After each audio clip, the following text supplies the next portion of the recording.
Hey, how's it going, everybody? This is Joey Galvez, one half of your host of Explain Yourself, and I want to let you guys know about a really cool book from our friend of the show, Eli Shockey. This one is called The Greylock, and it's a story where magic is a commodity.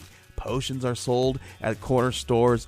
Orcs and dwarves earn a living in cubicles, not on the battlefields. But there are those who resist the house's magic's laws. Branded a criminal and forced to live as a wand for hire, there is a spell slinger they call the Greylock. Check this one out. You guys can pre-order issue 3 right now with code JAN241939, and make sure you guys are heading over to your favorite LCS and letting them know that you want Greylock number 3, and maybe pick up the first 2 issues. You could do that at the Scout web store. So make sure you guys are grabbing the Greylock number 3, JAN241939 at previewsworld.com.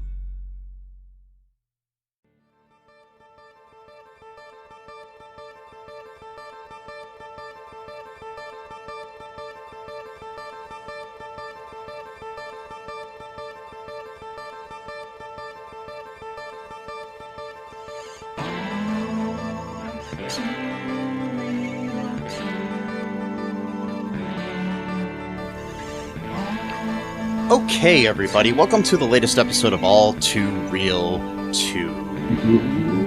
My name is Michael E. Cullen II, and with me, as always, via Zoom is Matthew, Stargirl, Stripe, Shiny Knight, Our Man, Wildcat, Dugan, Haas. That's a long name. It is. They get longer each time, so. Yeah. Do you have to go down to the office, and change your name each week? Yeah, it's pretty expensive, actually. I've pretty much gone bankrupt because of it, but it's fun. That's just a reminder, folks. We do have a Patreon, which would help Matt immensely with changing his name. Yeah, it can cover the cost instead of having to, go into my own piggy bank, which, I don't have a physical piggy bank, and I'm not 6, but like a metaphorical piggy bank, just so I can go change my name every week, Yeah. Metaphorical piggy bank. That's the name of my new band. So are they going to open up for Jeff Garland's butt crack and Gator Smoke? I'm still working on some Gator Smoke songs. Yes. I need to get my equipment back up and running. That's the problem. I need to get my electric guitars fixed, my recording equipment, so I can really turn out some jam band music here. Gator Smoke, do like a concert at the year or something like that. Once that happens, you're gonna have to check out our TeePublic, because I am working on a Gator Smoke T-shirt. It's gonna take me a bit to get to, but I've been busy with other things. But I will get to it soon, folks. I promise. So if you're waiting on the Gator Smoke T-shirt, trust me, the wait will be worth it. Yes, it will. Yes. So today on the show, we are covering 2 DC television series that aired this week. We have the season 2 premiere of Stargirl, which we will be covering first. Also, we will be covering the latest episode of season 6 of Legends of Tomorrow. We figured we'd do a little DC doubleheader here, so. So, folks, season 2 of Stargirl was entitled Summer School Chapter 1. It's directed by Andy Armaganian and written by the creator of the show, Jeff Johns. Aired August 10th, 2021. What's happening here in this episode, Matt? We open up to something that happened decades ago. Is what it says, and it looks like it's from maybe the 1950s or so. There's this little girl who wants to go to a birthday party across the street. It's got a lot of people there. It looks really fun, and her mom won't let her go because she was being kind of a brat at the store, I guess. She wanted a doll really bad, but her mom wouldn't buy it for her, so she's basically kind of being grounded. And so she goes outside to sulk in like a rocking, like a sort of swing kind of chair, and like this little boy shows up out of nowhere and basically like entices her to go to the party. No one's gonna notice or whatever. And we soon find out that this boy is pretty much acting as like a temptation, like an agent of temptation, like oh, why don't you go and steal one of the presents? Look at all the presents she has, and you didn't get one. It's not fair. So it's kind of like, this is getting kind of weird. Like this kid's like trying to almost entice this girl to like, utilizing her, worst instincts, I guess, if you will, human instincts. So she ends up taking one of the presents, and his kid's like giddy. He's like, oh, I wonder what it is. Like he's like almost like he's excited about what is in the package as much as she is. And then it turns out it's a doll, but it's like all like blackened and deformed, and then like she's like freaking out, and it kind of turns normal for a second, and then she turns around, and the kid has like this purple like gem or something like that, and it kind of glows, and he's like, you've been a bad girl or whatever. And then it cuts to her mom is like looking for her, and she thinks she went to the party against the rules or whatever, and then she looks over and screams. You don't know what happened to the girl, but something happened to the girl, and then it focuses on a mailbox, and it says McNider is on the mailbox, and then it just goes into the present, and Stargirl, and but in the so in this opening sequence, the car we see in the driveway of the McNider house is Pat Dugan's car that he has in the future, or at least a car that looks exactly like it. So that's kind of interesting. It probably is the same car. Yeah, it was interesting too. Like when I first started watching this on, I almost worried that I had the wrong show on. Because I was like, "What the fuck is all this?" It felt like I was watching, like, I don't know, like a Conjuring or Annabelle movie or something like that. At first, I was like, "What am I watching?" And I didn't think it had anything to do with Stargirl. And then we cut into the actual Stargirl stuff. If it wouldn't have said like CW in the corner of the video I was watching, I wouldn't have thought I had the right video. Right? Yeah. Or I thought I was watching the wrong CW show. I don't know, but I was like, yeah, it did. Like, is this Supernatural or something? Like, what the hell? I don't know. But anyways, so then we cut to present day and what's happening there. Stargirl and the team. You got the new Dr. Midnight, you got the new Wildcat, and the new Hour Man, and they're basically just patrolling, the town, Blue Valley. And they're kind of over it. Like they're they're kind of overly confident. They're like, oh, we got rid of the ISA. The town's safe now, and she's like over vigilant. So you kind of have like the two extremes going on, where a lot of them just kind of want to put it past them. Like, all right, we did what we needed to do. We're done now, which is kind of naive to think. But because it's like if the JSA were able to reform with new people, why wouldn't the same be true for the ISA? But that stands for the Injustice Society of America. Kind of, DC has this interesting way of making things so literal, and like for a while I thought that was kind of a negative thing for them. Like Marvel has like these great names like Thanos, Iron Man, and like DC has characters like Elongated Man, and like Hour Man, because he only has power for an hour. But like now, like I almost find it like almost like innocent in a sense. Like these names are just so like literal, like the Justice Society of America, the Injustice Society of America. And it's just so like, I don't know. Imagine if this was the real world, and like Al Qaeda or something, instead of calling themselves Al Qaeda, called themselves the Injustice Society of America. Exactly. I mean, well, I think because back then, sorry, if I can talk, back then, comics were very much more like good and evil is very straightforward.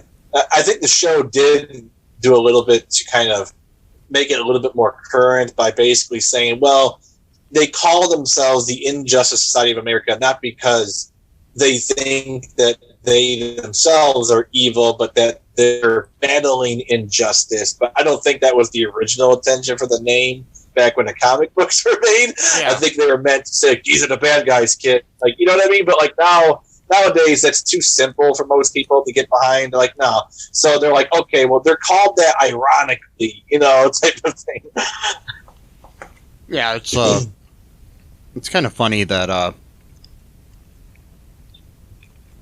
that they would do that. I mean, they might as well just be called the good guys and the bad guys. Right. And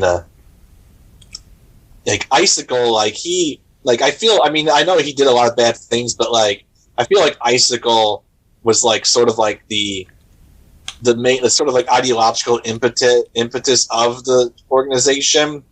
Everyone else kind of had like their own motives, but he was like the one who was like really had like the goal in mind to like, because basically like at the end of last season their whole project was like basically about like eliminating racism and help changing things for the better for climate change, and like totally not like what you would think like that these bad guys would be like, and like it was all about like Project New America, like we're going to solve racism, we're going to solve climate change, we're going to solve, brutality, and we're going to do that by brainwashing everyone into doing the right thing.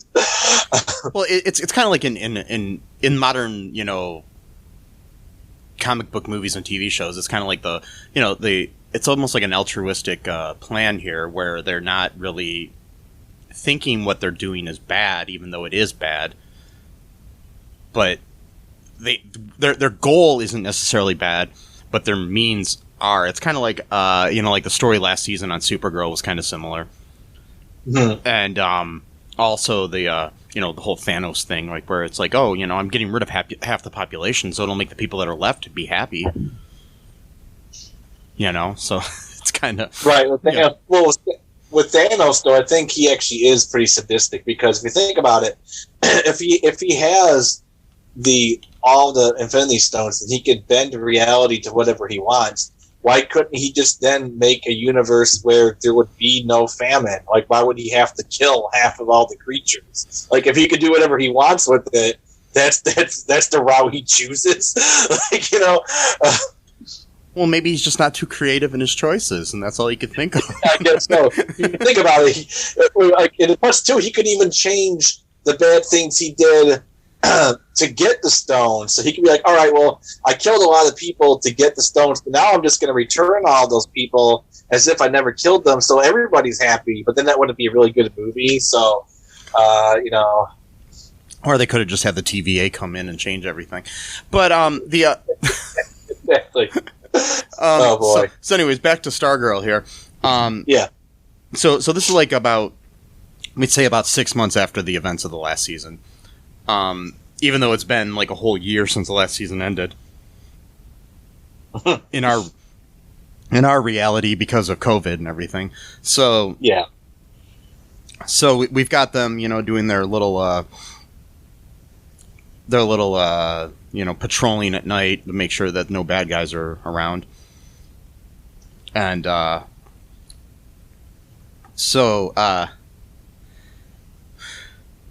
we've got a situation here where Pat has planned a family camping trip. and Pat and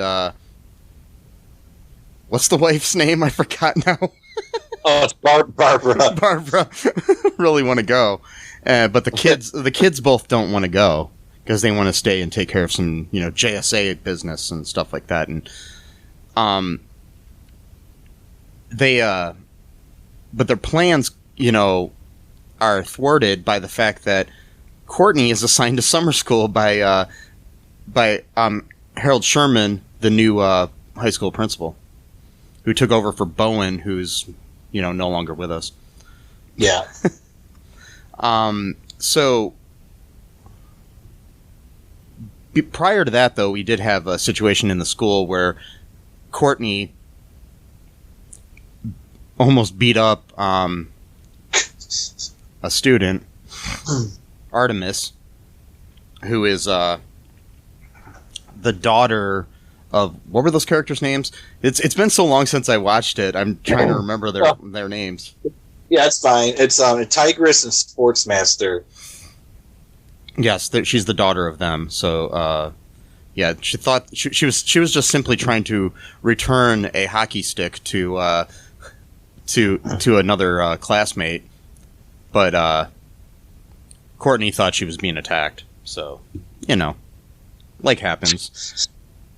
I used to do the same thing to the hockey team when I was in high school. Yeah. Yeah. I beat up all of them. All those crazy hockey players. Yeah, man. It's easy to beat up hockey players. No. And I just kept thinking to myself all the time, you lose every shot you don't take. You miss every shot you don't take. Wayne Gretzky, Michael Scott. That's what I kept thinking to myself. No, I'm joking. No, it was so... You're right. I love that. It's Wayne Gretzky. It's got Michael Scott quoting Wayne Gretzky. So, anyways, the whole that situation. She also had bumped into Isaac earlier, which will be meaningful later. So anyways, she failed history and another subject, even though she said she was gonna, study for it. She was up all night, not really studying. She was just finding out stuff about the ISA and the JSA and everything in the basement. Pat had came and talked to her, and it was like, you gotta, prioritize things in life here. It can't be JSA all the time. Because like right. I don't focus on my secret identity all the time. I don't know about you, Matt.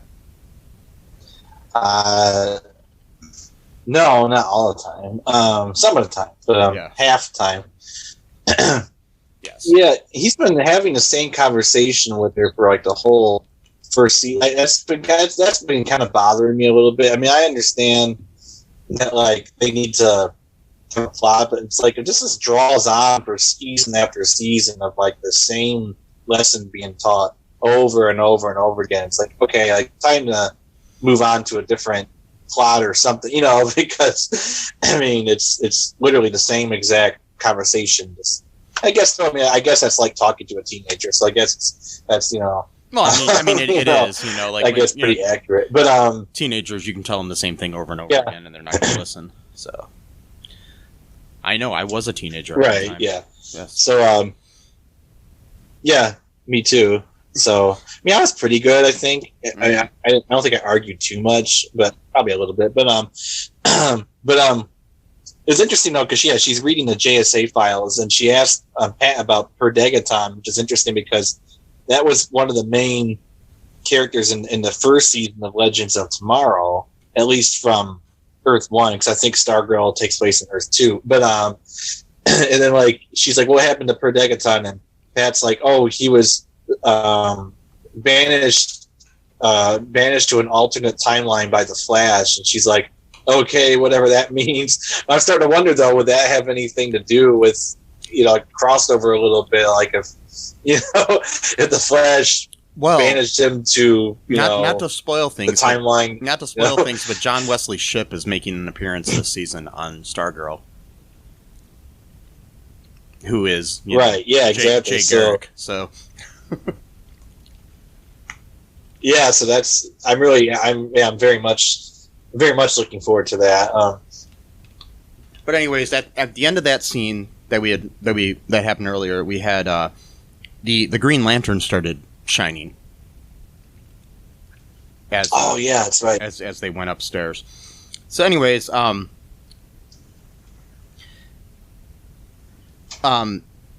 meanwhile, while this is going on, Rick is secretly caring for Grundy. So, yeah, somebody he almost killed, and is and supposedly responsible for his parents' deaths. So it's like, yeah. So it's weird that he takes such an interest in taking care of him now. I think it's because he looked in his eyes when he was about to kill him, and he was so afraid, and he felt sorry for him, And so, yeah. So, anyways, Beth is trying to reboot Chuck while this is all going on, and finds out that her parents are filing for divorce.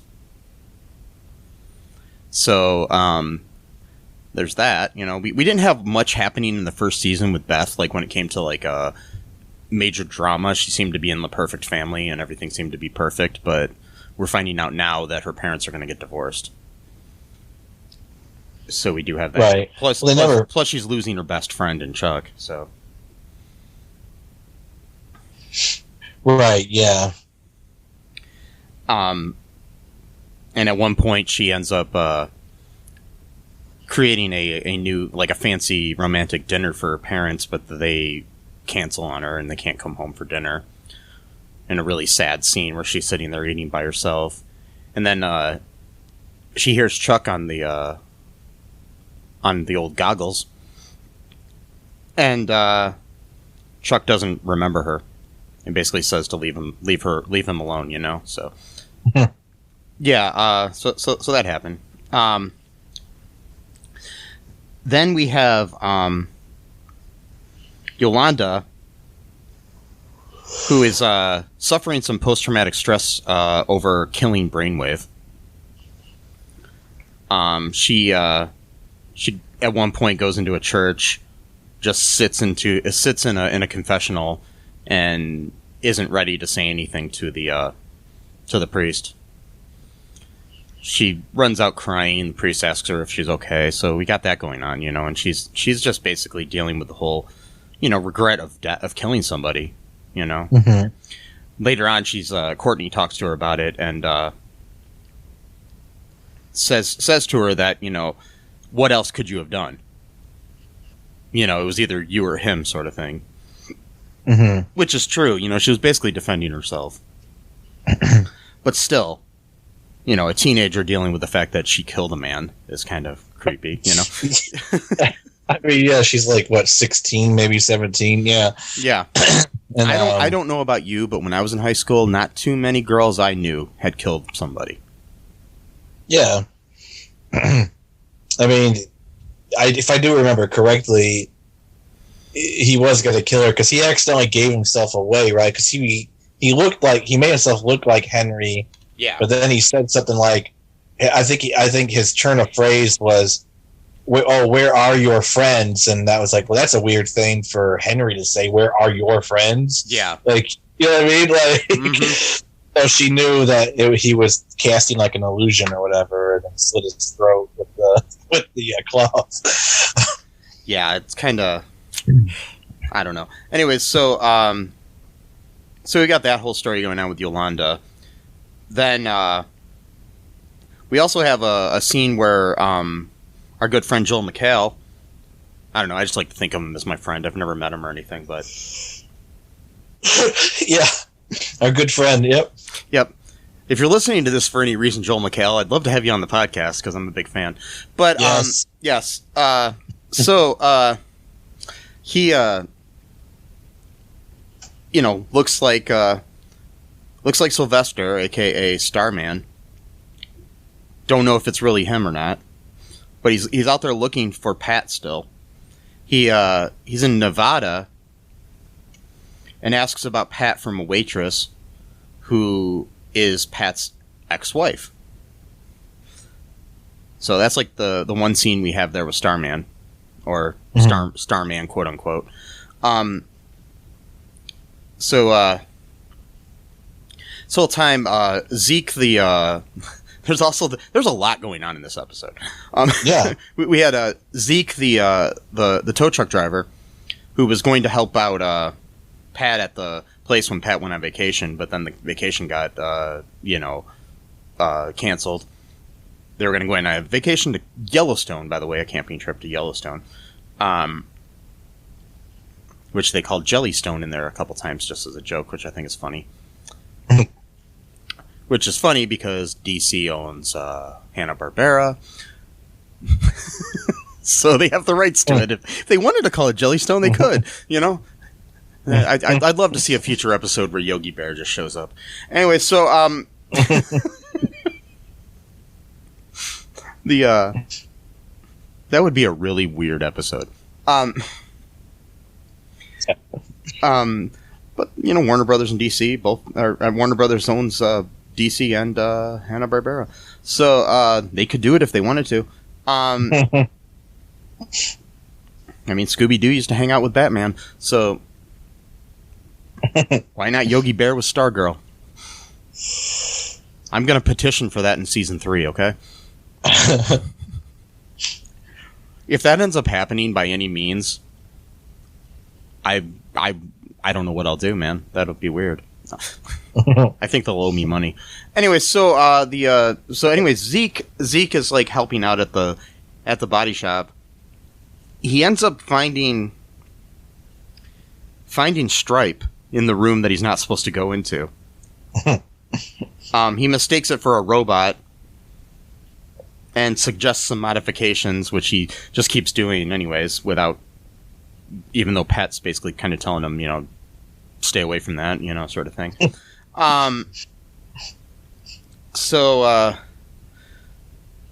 What else is going on here? We've got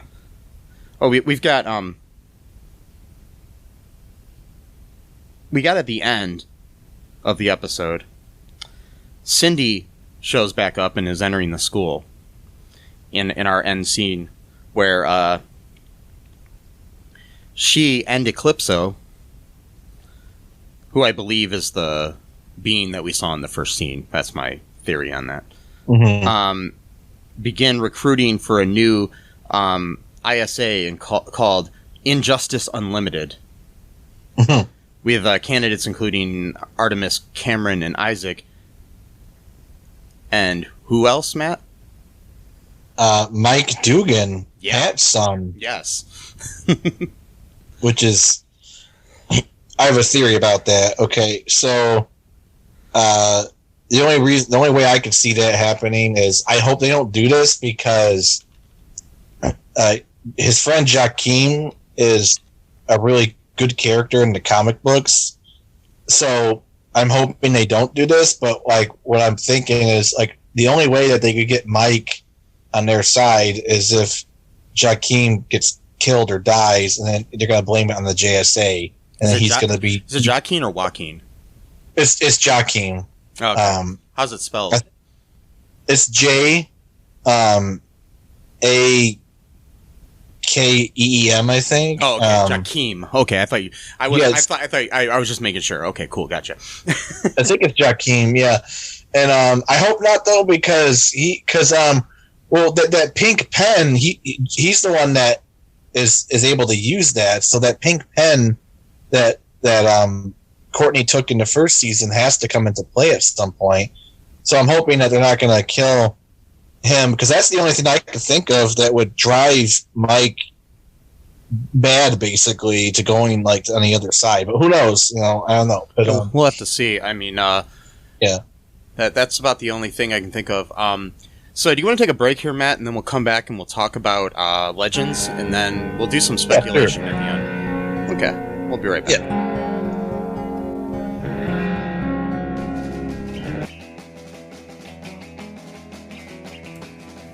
What is Gen X? What is the silent generation? What do generations have in common?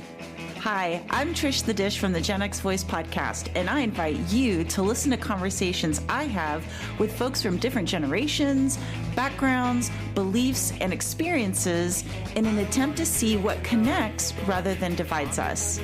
Even though Gen X has been called slackers, Karens, or not mentioned at all in some cases, we are the bridge generation, so I feel compelled to do my part to destroy ageism by bringing all these voices together.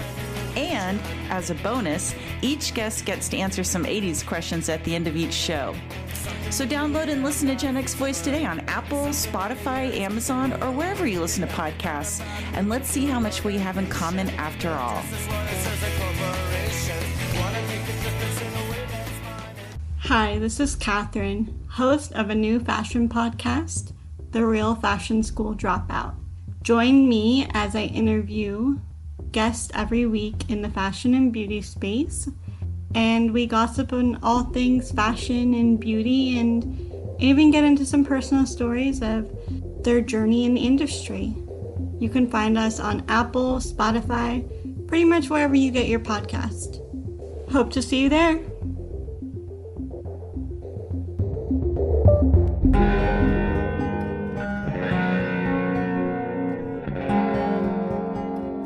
And we are back. Okay, so first off, this episode here, we had we forgot to mention something here on the Stargirl thing. At the end, there was a nice little fight between Stargirl and who? And Green Lantern's daughter. Yes. So, who in the comics is known as Jade. So we'll see where that goes. So that was a nice little setup. Hopefully they'll delve into that next week. Mm-hmm. Now on to Legends of Tomorrow. Season 6, Episode 11. Directed by Jess McCallan. Written by James Egan and Ray Oternichit. I don't know how to say that, but anyways. It's called The Final Frame and originally aired on August 8th, 2021. What's happening here in this episode, Matt?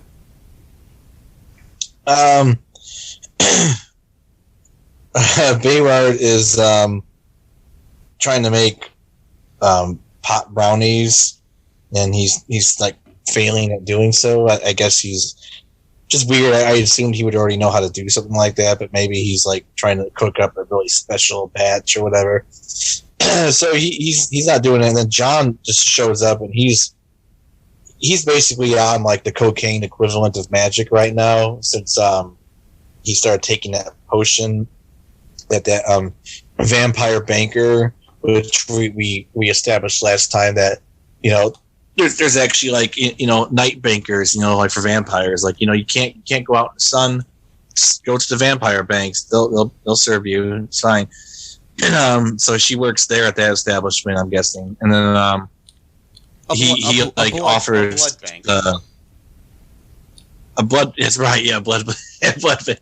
Yes, and so he offers to help, and he's like just juiced up, you know. So his magic is just like, he can't control it right now because it's more powerful than what he's used to.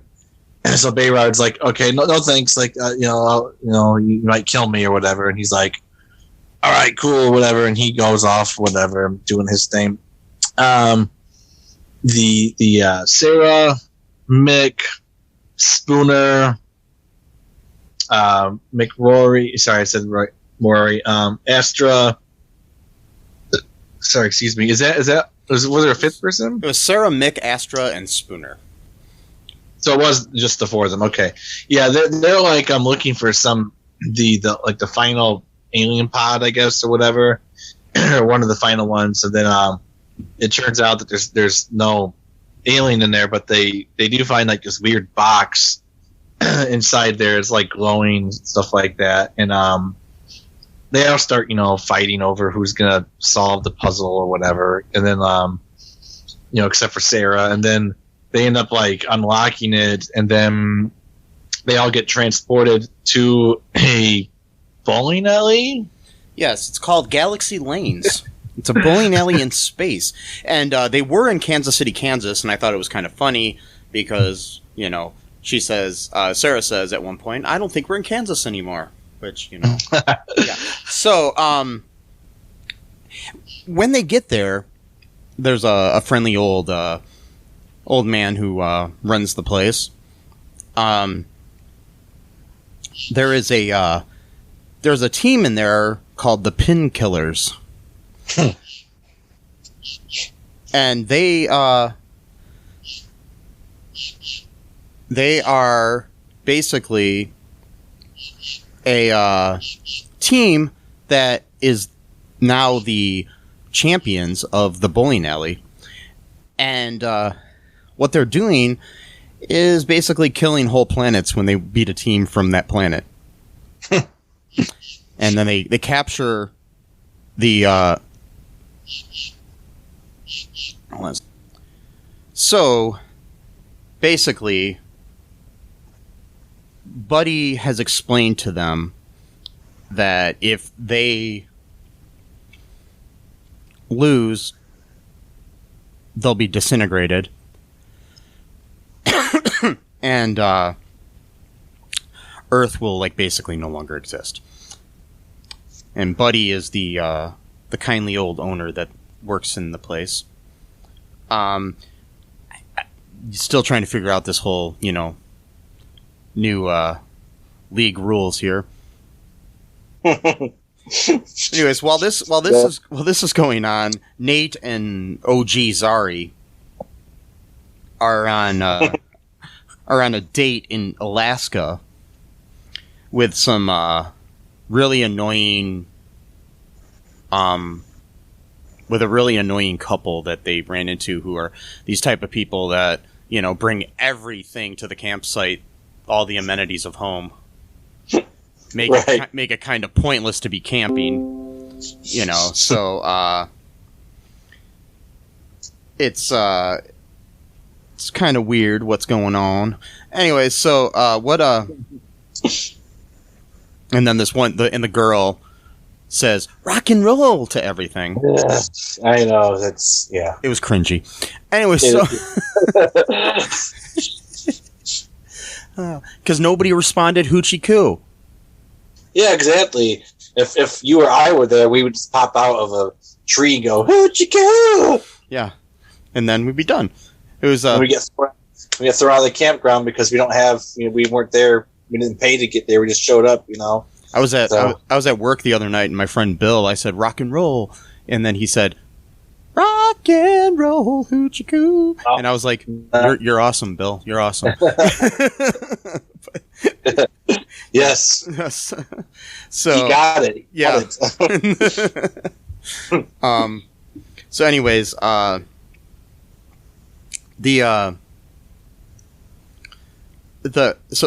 they're basically in the process of trying to figure out what's going on, because they notice that, like, things are getting dark, things are getting light, and different things like that, because they realize that basically above them is the holes in the ball of the which is actually Earth. Something I never thought I'd say in my life. Yeah. The holes in the ball are Earth. Yeah, Earth. Okay. Anyway, so they're trying to figure out a way to fix things while also trying to navigate their relationship and their long distance relationship, basically. You know, because I mean, we've all dated somebody who's stuck inside of a totem. You know. Yeah, I mean, it happens. Yeah. You know, you meet someone, then you forget about that someone because the timeline had completely changed, and all of your memories of that person are just completely washed away. And instead, all those new memories are put on that person's sibling. So whatever you had, you just thought, oh, this is my new reality. This old reality doesn't even exist, never happened. But then you start remembering stuff from your old reality. And then you're like, oh, there was another person on this time ship. And I got a video of her telling telling him to go find her. It happens all the time, dude. Yeah, I mean, it happened to me like 4 times in college. I mean, I don't know. So, yeah. So, anyways, we basically have them searching a way to fix things. While on the ship, Constantine is trying to save things by magic. All the while, Gary is trying to distract Ava from realizing that Sarah and the rest are missing by helping her find the perfect wedding dress. Because the Wave Rider can't find Earth, basically, because it's stuck inside of this bowling alley. right. This is the weirdest fucking episode in a while, man. No, it is. I was like, wait a minute, this is a bowling alley? Really? This is where we're going? I mean, I know they've had some weird episodes before, but man, I never thought I would see a bowling alley, a cosmic. It's right. It was called cosmic bowling, is what they called it. Yeah, that's the kind of bowling they were doing. Yeah. Which in reality is usually when you turn the lights off and you got like glow bowling and stuff. Anyway, so, you know. So, what else is happening here in the bowling alley? The legends. So, like when they showed up, they already had uniforms that said the legends on the back of the shirts or whatever. They're not doing so well. Mick refuses to take his gloves off, so he's not really bowling that well. He doesn't even like bowling anyway. Spooner's really good at bowling because she's played it, a lot over the years. Astra's, okay. Sarah's pretty good. So, it's not looking good for them because, you got these pin killers who pretty much probably play all the time. I mean, they have like 15. And they're led by a guy named Mike the Strike. It's like Mike the Strike. More of a douchebag. Which, by the way, I am not adopting that name by any means. Good, yeah. I was hoping that you wouldn't start calling yourself Mike the Strike. Yeah, Mike the Strike. Yeah, and like he has like slick back hair. Like he looks like some dude from like the '60s. Like, just looks like a stereotypical douchebag bowler. Yeah, I guess he kind of looks like he would have been a member of the T-Birds in Greece or something. Yeah, exactly. And like, so they're kicking the Legends' ass, of course, because that's all they do all day is bowl, I guess. And Sarah's trying to figure out how to pull this together because otherwise they're going to just be stuck as this freaking bowling ball in the trophy case. And so she started talking to the guy who, quote, owns the place, but yet he can't make up his own rules about his own establishment, which, again, I guess we shouldn't get into that. But okay, because, where I come from, the owner of a place sets the rule and then enforces said rules about the establishment that they... Maybe the rule that he made was that whoever's in charge of the... whoever's the championship of the league gets to make the rules. Well, yeah, but every smart owner has a loophole where, in case things, go off the tracks, I mean, that's how I became a manager of a McDonald's once by mistake because I ordered a quarter pounder and they're like, hey, because you ordered a quarter pounder right now, you become a manager. No, I'm just joking. Oh, well, okay. And then, yeah, so, she's talking to the owner, just trying to ask him like her advice or whatever. And he tells her, bowling, is best when you're not really, thinking about the score and you're just kind of, with friends and stuff like that. So then she gets the idea, to turn off the scoreboard and just, have everyone eat nachos and French fries and like drink sodas and stuff like that and just hang out with each other. And not really, pay attention, to the score that much. So they're like, well, it still matters whether we win or lose. And she's like, yeah, I know, but it's like if we're, like if we're gonna lose, we're gonna lose no matter what. So we might as well lose while we're having fun instead of like, going crazy over whether or not, Yeah, and Astra has to start bowling too because of the fact that Spooner hurt herself. Oh, that's right. Yeah, she jammed her fingers. Yeah, that's right. So it's right because she was sitting the game out earlier, and yeah.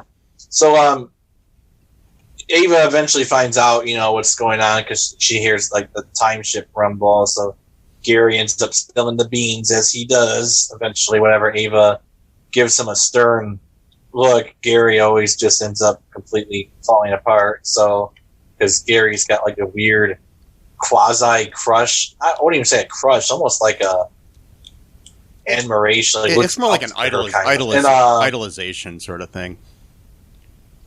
Yeah.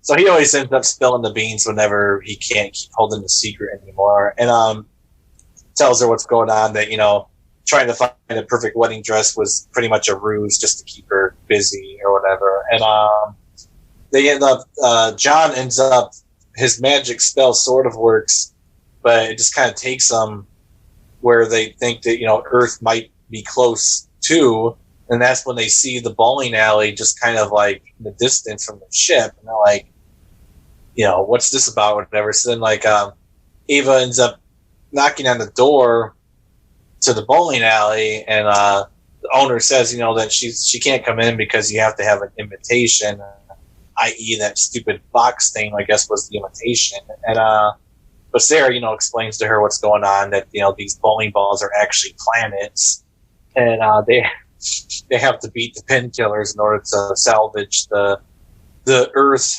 / bowling ball. And every time they bowl, so every time Mike the Strike bowls, you see what's going on at Earth. So like the ball's going down the lane, but then like Earth is rumbling, like earthquakes and stuff like that, and like when it hit the pins, it like actually split like some of the land, like apart from each other. Yeah, makes sense. Yeah, I mean, as you would. And at one point too, they're like, "Doesn't that cloud look like Mick?" At one point. They always look like Mick. Anyways, yeah. So basically, then we have a situation where Zari ends up shooting at Mike the Strike's finger, disrupting a roll, allowing Sarah's team to defeat the pin killers. Oh yeah, that's right. And so then they restore Earth, and Nate reassures Zari, OG Zari that is, of his desire to be with her forever. He's not going to let the long distance get in their way. And man. And then we have all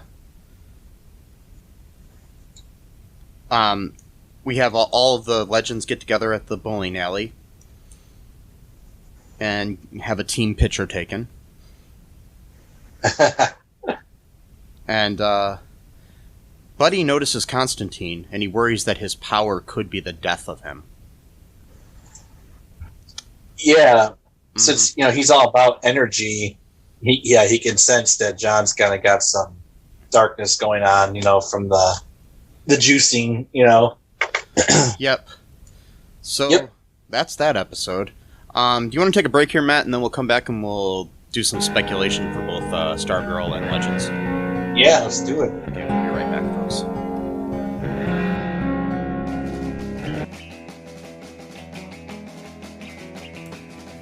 What is Gen X? What is the silent generation? What do generations have in common? Hi, I'm Trish the Dish from the Gen X Voice podcast, and I invite you to listen to conversations I have with folks from different generations, backgrounds, beliefs, and experiences in an attempt to see what connects rather than divides us. Even though Gen X has been called slackers, Karens, or not mentioned at all in some cases, we are the bridge generation, so I feel compelled to do my part to destroy ageism by bringing all these voices together. And as a bonus, each guest gets to answer some 80s questions at the end of each show. So download and listen to Gen X Voice today on Apple, Spotify, Amazon, or wherever you listen to podcasts. And let's see how much we have in common after all.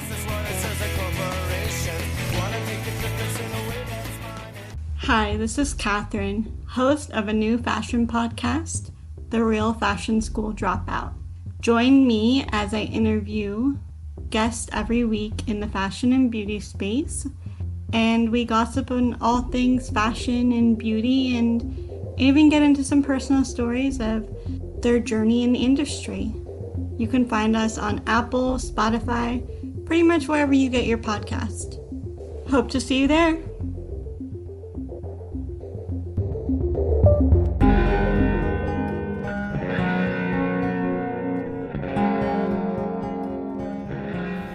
And we are back. Okay, so in Back. speculation here, Matt. So Stargirl season 2, every episode is called Summer School, and so Summer School Part 2 takes so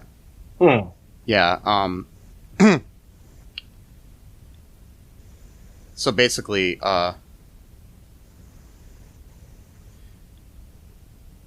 in Summer School Chapter 2, I should say, they're calling them chapters, it will see Courtney continuing her duties as Stargirl and probing the town for villains. And then Cindy is going to start her recruitment for people of the JSA. And then we'll also learn more about the history and motivations of Green Lantern's daughter. And, yep. So we also have possibility of this season of the Shade showing up. He was teased at the end of last season. Richard Swift. Yes. No relation to Taylor Swift, as far as I know.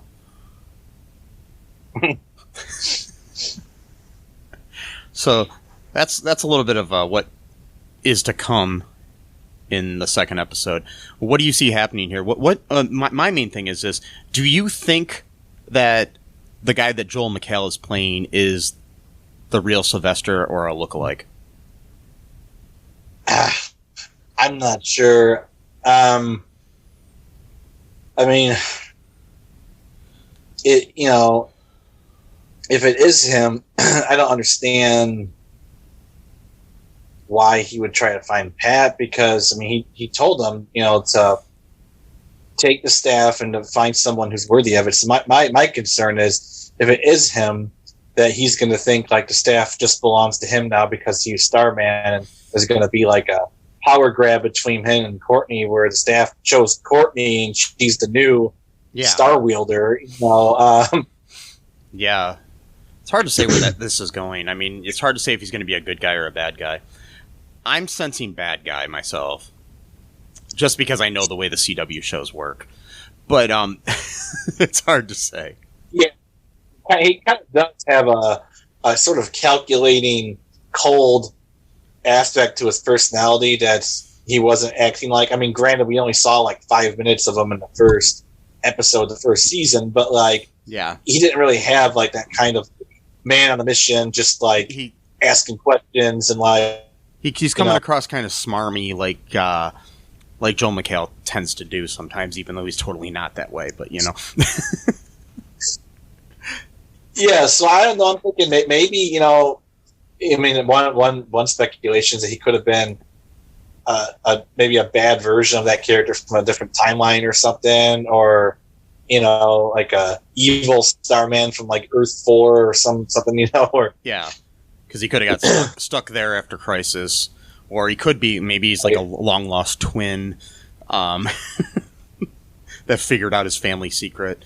Who knows? Right. It's hard to say. I mean, that's my main wonder about the future. As much as it's kind of cool to see like Stargirl. Green Lantern's daughter and other people, coming about. But it's like I really just want to know what's going on there with Sylvester. So, Suffering Succotash. Wait, no, that's a different Sylvester. Yeah. Owned by the same company though. So, My hope is that he turns into Sylvester the Cat. Do you think that'll happen? I mean, what if one of these people has the ability to transform objects or whatever? He can turn into Sylvester and Tweety, and he could. Courtney turns into Tweety, and then we got a whole. So, yeah. My other thing though is I'm really looking forward to why Cindy thinks Mike would be a good candidate for the new ISA. That's really interesting. So yeah, I don't know. It'll be interesting to see where that goes, and I hope it's going into positive ways. And I really don't want anything bad to happen to Mike because he's like one of my favorite characters. So yeah, I know, me too. So, but maybe they'll give him some meat to play on, and he'll be a little bit of a villain. Who knows? Maybe it'll be fun. Oh. Yeah, go ahead. Sorry, I just thought something too. So, I mean, I don't know if it could have just been, coincidence, but when Pat's talking about, the vacation, he's trying to, talk it up with Mike, to get him on board or whatever. He mentions the fact that they can ride on jet skis. I'm like, yes, because Luke Wilson. Oh, it's probably just coincidence, but I just thought that was hilarious. It could be, but it's interesting to know that both Loki and Stargirl were filming at the same time in Georgia. And Luke and Owen Wilson were sharing a house at the time. They were both filming the shows at the same time. So, while Luke was filming this, his brother was filming Loki. So, and I guess I read an interview with Luke where he was saying that that basically his nephews, Owen's kids, are not impressed that either one of their relatives are in superhero shows. Oh, but they'll watch them and they love them, but they're just like, yeah, whatever. So, wow, yeah, wow. Anyway, so one thing we did forget about is Cameron was in the episode too. Forgot about that. And, and we're trying to, and his grandparents were watching him while he was about to repaint the Blue Valley Tires sign. So, and Courtney kind of interacted with him, and they were sort of, worried about that. The one was worried, and the other one wasn't. So it's hard to say. And it's it's really weird that the moment I said tires, an ad for Firestone tires came up on my computer. Whoa. Okay. All right, you should mention pizza right now. See if you get a ad for like Papa John's or something. I love pizza. You love Papa John's or Marco's? I like Marco's best, but okay. Yeah, nothing's coming up. Anyway, so okay. It was still the tire ad. Anyway, so that was just weird though. Anywho, so now to Legends. In the next episode of Legends, what we have going on is that Constantine lights up Gideon's life a little too much. Our Legends are stuck traveling slow-mo on their way back home to save on energy. So with a ton of time to kill and the chance that at any moment any one of them could snap, so it's kind of like sounds like a bottle episode sort of thing. Gary suggests a murder mystery game as a distraction. But as you're about to see in the following images here, sorry, I'm reading this same thing. The episode is called Board on Board on Board. Yeah, with different spellings of each of those things. Basically, it ends up becoming what was a fun, innocent time killer becomes something much, much worse after Constantine attempted to jazz things up a bit. So it looks like Constantine is going to use his magic and mess with things, and things are gonna go haywire. I think this is basically what's leading to is like it says something about Gideon, where he's lighting up Gideon, because we know that Gideon is becoming a sentient being next season, like an actual human. So Nice. or humanoid character, I should say. And the actress is joining the cast as one of the main characters. So, and we do know Cool. that Matt Ryan is going to be playing a different character next season.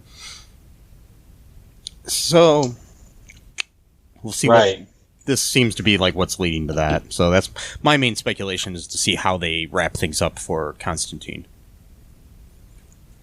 which I'm really sad about. But oh well. Yeah, me too. I hope they don't kill him off or something like that. But It's seeming like they're going to. yeah, In my fear, but we'll see what happens. in my fear. In my fear, in my ear, it's all I hear, my dear. Is that clear? Okay, anyway, so, we'll see what happens there. That's my main wondering is, like, how they're gonna wrap things up for Matt Ryan in this character and introduce his next character. Yeah. So, any speculations on your part about what's going to go on? No, I think that's pretty much the things you mentioned too. Like, John's magic might take his magic a little too far or something. Or, Yeah. but I don't know. It's kind of left this one sort of open ended, so there's not much. Yeah, I mean, I think something's going to happen with him and Zari, and he might hurt her or something, and that, who knows what'll happen, Right.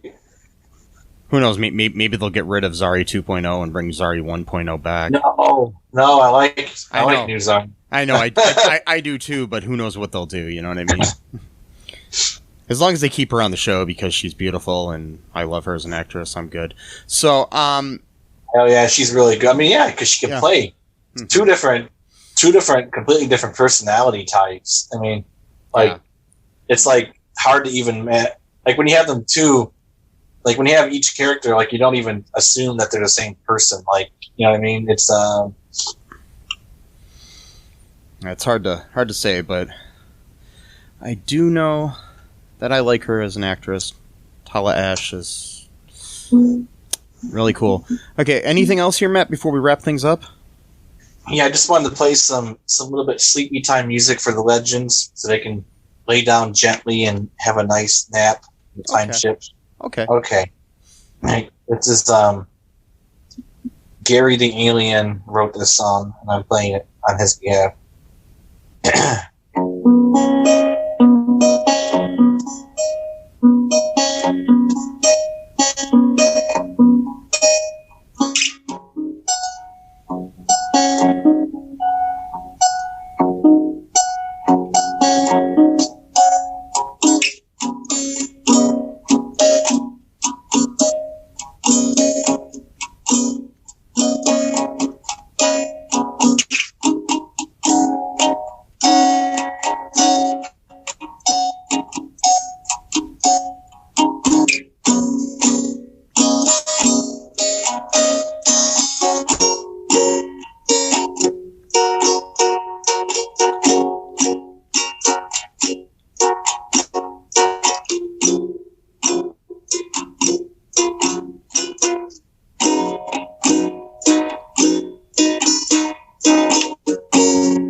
Night.